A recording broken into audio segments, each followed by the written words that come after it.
ঊর্ধ্বে যত প্রতীয়ত না প্রতীয়ত চাত্মানি তদ বিদ্যাদাত্মনো ময়া যথা ভাসো যথা তম 2:9-34 ভাগবত দ্বিতীয় স্কন্ধ নবম অধ্যায় 34 নম্বৰ শ্লোকত ভগৱান নাৰায়ণে ব্ৰহ্মাক কৈছে চতুশ্লোকী ভাগৱত মায়া কি আৰু গুৰুজনে এই শ্লোকটোৰ অনুবাদ কৰিছে সকলোৱে বুজিব পৰাকৈ মায়া মানে কি অবস্তুক দেখা হয় বস্তুক আৱৰি সেহিকে মোহৰ মায়া জানা নিষ্ঠ কৰি মায়া মানে কি যোনে অবস্তুক বস্তু কৰি দেখুৱায় তাৰমানে নথকা বস্তু এটা আপোনাক আছে বুলি তাত আভাস দিব মোৰ জয়সলমেৰত পোষ্টিং আছিল 95 পৰা 2001 মই জম্মু কাশ্মীৰৰ পৰা সিধা জয়সলমেৰ গ'লো মানে ফ্ৰিজৰ পৰা উলিয়াই চুলাত পঠিয়াই দিলে তাৰ একদম চুলাত যা তাত জল 52 ডিগ্ৰী সেলসিয়াছ আছিল তেতিয়া গৰম আমি যেতিয়া ৰেকৰ্ড কৰিছিলোঁ 52 ডিগ্ৰী সেলসিয়াছলৈকে গৰম হৈছিল জয়সলমেৰ তাত এনেকৈ চাই দিলে আপুনি এনেকুৱা একো দেখা নাপায় কেৱল আপুনি বালি আৰু বালি শিল বালি আৰু বালি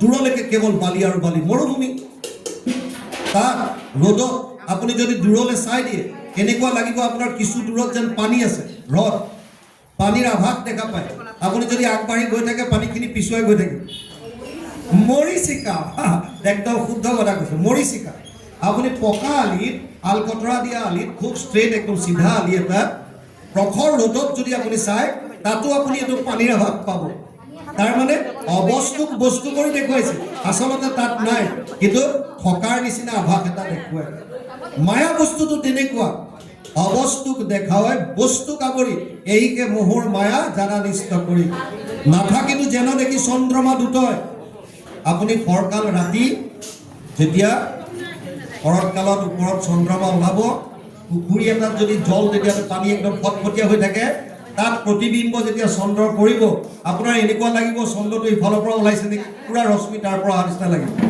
মানে নথাকিতো যেন দেখি চন্দ্ৰমা দুটয় দুটা থকা নিচিনা লাগে থাকিতো ৰাহুক যেন কেহুনে দেখুৱায় ৰাহু আছে বুলি গম পাওঁ আজিলৈকে কোনো দেখা নাই বুজি পাইছেনে সেই মতে মায়া আৰ কৰি ঈশ্বৰক আশাৰ বিষয় সদা দেখায় জীৱ মায়াই কি কৰে ভগৱানক আৰ কৰি দিয়ে আৰু আশাৰ বিষয়বিলাক দি থাকে তই এই টকাত গ'লে পাবি তই খোৱা বোৱাত গ'লে পাবি কাপোৰ পিন্ধিলে সুখ পাবি অমুক কৰিলে পাবি আৰু আমি তাত দৌৰি আছোঁ বুজি পাইছে নাই তাৰ মানে মায়াত আপোনাৰ আনন্দটো নাই এতিয়া দুটা বস্তুৱে আছিলে এফালে ভগৱান এফালে মায়া মায়াত যদি নাই তেতিয়াহ'লে ক'ত আনন্দটো থাকিব কিন্তু প্ৰমাণ কি প্ৰমাণ বেদে দিছে তৈত্তৰীয় উপনিষদ ৰসু কৈছহ এজন আনন্দ স্বৰূপ কোনজন ভগৱান কৃষ্ণ কৃষ্ণ শব্দৰ অৰ্থ উদ্যোগত মহাভাৰতৰ উদ্যোগত বৰ্ণনা কৰিছে তাত কৈছে কৃষি ভূবাচক শব্দ নশ নিবৃত্তি বাচক দ্বৈৰ একাত পৰম ব্ৰহ্ম কৃষ্ণ ইতি অভিধীয়তে মহাপুৰুষ মাধৱদেৱে এইটো শ্লোকৰ অনুবাদ কৰিছে কৃষ্ণ শব্দৰ অৰ্থ কৃষ হেন শব্দ এইটো পৃথিৱী বাচক বইলা ন আনন্দত প্ৰৱৰ্তয় দুইৰো এক পদ মিলি পৰম ব্ৰহ্ম ৰূপ কৃষ্ণ নাম আনন্দক মাত্ৰ কয় তাৰ মানে আপোনাক মোক যিটো আনন্দ লাগে সেইটো ক'ত আছে কৃষ্ণ আৰু সেইকাৰণে আমি ঘোষাত গাওঁ সহজানন্দ স্বৰূপানন্দ হৃদয়ানন্দ পৰমানন্দ ভগৱানৰ নাম সচ্চিদানন্দ চিদানন্দ সদানন্দ দয়ানন্দ নিত্যানন্দ আমি কেৱল আনন্দ এতিয়া যদি আপোনাক আনন্দ লাগে তেতিয়াহ'লে বিষ্ণুৰ চৰণ স্মৰণত পৰে পুৰুষৰ লাভ নাই যিমান শকতি হৰি সুমৰক মনুষ্য জন্মে সদায় প্ৰহ্লাদে দৈত্য শিশুসকলক কৈছে যদি তোমালোকক আচলতে আনন্দ লাগে তেতিয়াহ'লে কৃষ্ণৰ চৰণ সেৱন কৰাৰ বাহিৰে আন গতি একো নাই কাৰণ তেওঁৱে আনন্দ উদাহৰণস্বৰূপে আৰু বুজক আপোনাৰ যেনিবা শাৰীৰিক কিবা এটা অসুস্থতা হ'ল আপুনি ডাক্তৰৰ ওচৰত গ'ল ডাক্তৰে এখন প্ৰেছক্ৰিপশ্যন দি ক'লে মেডিচিন কিটা লৈ যাব আপুনি এটা মেডিচিন বিচাৰি ক'ত যাব হে আৰু যদি আপুনি তাকে নকৰি মেডিচিন যদি হোটেলত বিচাৰে কাপোৰৰ দোকানত বিচাৰে হাৰ্ডৱেৰ শ্বপত বিচাৰে গেলামালত বিচাৰে পাব আমাৰ গতি সেইটো হৈছে আমি আনন্দ বিচাৰি ফাৰ্মাচীত কোনো যোৱা নাই যেনেকৈ মেডিচিন বিচাৰি ফাৰ্মাচীত যোৱা নাই আনন্দ বিচাৰি কৃষ্ণৰ ওচৰত নাযাওঁ বাকী যত যিমান আছে চবতে ঘূৰি ফুৰিম বুজি পাইছে নাই গতিকে পাবলৈ কোটি কোটি বাৰ যদি ঘূৰি আহিবলগীয়া হয় তেতিয়াও নাপায় কৃষ্ণৰ সন্মুখ নোহোৱালৈকে আপোনালোকৰ কোনো প্ৰাণীয়ে আনন্দ কেতিয়াও উপলব্ধি কৰিব নোৱাৰে এই শাস্ত্ৰ সন্মত সেইকাৰণে প্ৰহ্লাদে কৈছে সমস্তৰে প্ৰিয় সুহৃদয় আত্মা সকলোৰে প্ৰিয় হৃদয় আত্মা হৈছে কেৱল ভগৱান, জগতৰে পিতা মাতা, হেন জানি আন বিষয় এৰিয়া হৃদয়ে হৰিক চিন্তা। প্ৰহ্লাদে দৈত্য শিশুসকলক কৈছে, সপ্তম স্কন্ধ ভাগৱতত কৈছে, হে দৈত্য শিশু সমস্ত, সেইজন ভগৱান সমস্তৰে প্ৰিয়, সকলোৱে ভাল পায়। প্ৰশ্ন আহিব পাৰে, কৃষ্ণক সকলোৱে ভাল নাপাবও পাৰে। সনাতন ধৰ্মতে 5টা ঠাল আছে। যিবিলাকে সূৰ্যক আৰাধ্য বুলি মানে তেওঁলোকক সৌৰপন্থী বুলি কয়, যিবিলাকে শিৱক মানে তেওঁলোকক শৈৱপন্থী বুলি কয়, যোনে শক্তি পূজা কৰে তেওঁলোকক শাক্ত বুলি কয়।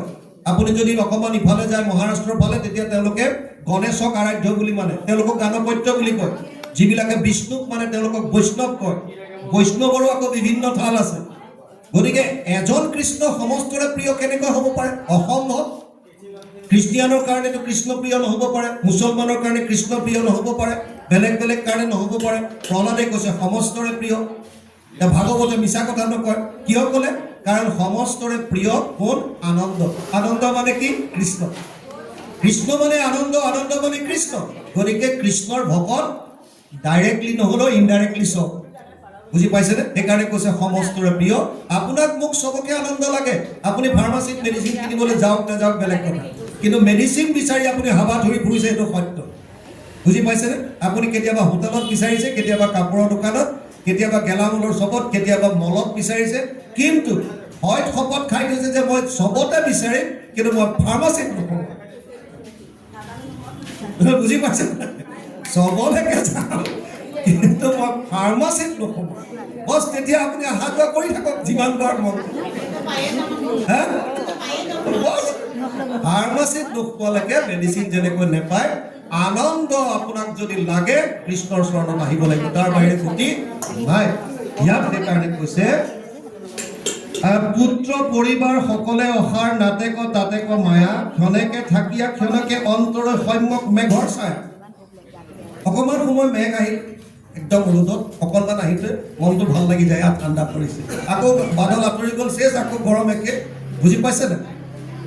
মনুষ্য শৰীৰ চঞ্চল সদায় কেতিক্ষণে কালে ধৰে, কোটি কোটি জন্ম উপজি মৰিয়া মনুষ্য নহিখান ধৰে। কাৰ কেতিয়া মৃত্যু আহে গম নাপায়। ইণ্টাৰেষ্টিং কথা, ৰাতি আপোনালোক শোৱাৰ পাছতো মই ভয় খুওৱা নাই, সঁচা কথা কৈছোঁ। পিছদিনা ৰাতিপুৱা সূৰ্য উদয় চাব পাৰিবনে নাই তাৰ কোনো গেৰেণ্টি আছে নেকি? ৰাতি শুই থাকোঁতেও মৃত্যু হ'ব পাৰে, একো ডাঙৰ কথা নহয়। হৈ আছে যেনিবা, মোৰ ডাঙৰ ভিনদেউৰ হৈছে ক'ভিডৰ সময়ত, যেতিয়া মই তেজপুৰতে আছিলোঁ। জিনজিয়াত মোৰ ডাঙৰ ভিনদেউ ঘৰ। ৰাতি শুই আছে, কিবা এখন কিতাপ পঢ়ি পেলাই, ল'ৰাটো কাষতে থাকে, তাৰ লগত কিবা কথা বতৰা পাতি পাতি ৰাতি টোপনি গ'ল। কিতাপ মেলা আছে ইয়াত। ৰাতিপুৱা বাইদেউ উঠিছে, আনদিনা যিটো সময়ত ভিনদেউ উঠে, উঠা নাই, আৰু ক'লে হে উঠা, আঁঠুৱা তৰা আছে। ভাবিছে উঠা নাই, ৰাতি চাগে কিতাপ পঢ়িছে, লৈ আছে, বহুত দেৰি হ'ল চাগে, জগোৱা নাই, ক'ভিডৰ সময়ত তেতিয়া।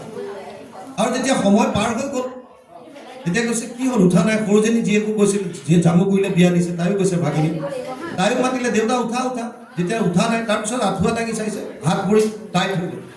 তাৰমানে ৰাতি শোৱাৰ পাছতে হয়তো মৃত্যু হ'ল, গম নাপায়। বুজি পাইছেনে? গতিকে আমাৰ কাৰ কেতিয়া মৃত্যু কেনেকৈ হয় কোনো নাজানে। সেইকাৰণে মই প্ৰায় কওঁ, শোৱাৰ সময়ত আপোনালোকে চিধাই বিচনাত উঠি দীঘল নিদিব, 1 মিনিট সময় হ'লেও বহক। যাৰ যিটো আসন ভাল পায়, পদ্মাসনত, বজ্ৰাসনত, আইগৰাকী বহাৰ নিচিনা কুশাসনত, যোনে যেনেকৈ পাৰে বহক, আৰু 1 মিনিট সময় ভগৱানক, ইয়াত আছে, কোনো ক'তো যাবলৈ প্ৰয়োজন নাই, ইয়াত হাত দুখন ৰাখি প্ৰাৰ্থনা কৰক, হে প্ৰভু, দিনটোত যদি অজানিতে কিবা দুখ হৈছে ক্ষমা কৰিবা, ৰাতিটোত তোমাৰ চৰণত অৰ্পণ কৰিলোঁ, বছ ইমানটো কৈ পেলাই কওক। কাল সিৰহানে হে খাৰা তোৰ কিয় চোৱে নিচিত। কবিৰ আছে কৈছে, তোৰ মূৰৰ কিতানত মৃত্যু ৰৈ আছে আৰু তই বিৰাট ফচফচাই শুই আছ, কোনো চিন্তা নাই, কৃষ্ণৰ নাম লব। আচ্ছা কি লাভ হ'ব তেতিয়া? ভগৱানে গীতাত অৰ্জুনক কৈছে, অন্তকালে চ মামেবম স্মৰণ মুক্ত কালেবৰম ইয় প্ৰয়াতি চ মদ ভাবম ইয়াতি নাস্তেত্ৰ সংশয়। 8ম অধ্যায় 5 নম্বৰ শ্লোক গীতা। হে অৰ্জুন, শেষ মুহূৰ্ততো যদি কোনোবাই মোৰ নাম লৈ শৰীৰ ত্যাগ কৰে, সি মোক পাব, ইয়াত কোনো সন্দেহ নাই। মোক মানে আনন্দ, বৈকুণ্ঠ ধাম, য'ত যোৱাৰ পিছত আহিব নালাগে। বুজি পালে? কেনেকৈ ক'ব এতিয়া আপোনাৰ অন্তকাল সেইটো কেনেকৈ? কাৰণ আপুনি যেতিয়া জাগ্ৰত অৱস্থাত কৃষ্ণৰ নাম লৈ শুই গ'ল, তাৰপিছত টোপনিয়ে মৰণে সমান, আমাক তেনেকৈ কয়। গতিকে আপুনি জাগ্ৰত অৱস্থাত, যিটো অৱস্থাত আপুনি সাৰ পাই আছে, সেই অৱস্থাত কৃষ্ণৰ নাম লৈ পেলাই আপুনি শুই গ'ল, টোপনিতে আপোনাৰ মৃত্যু হ'ল, তাৰ মানে আপুনি প্ৰাক মুহূৰ্তত ঈশ্বৰৰ নাম স্মৰণ কৰি শুইছে। সেইটো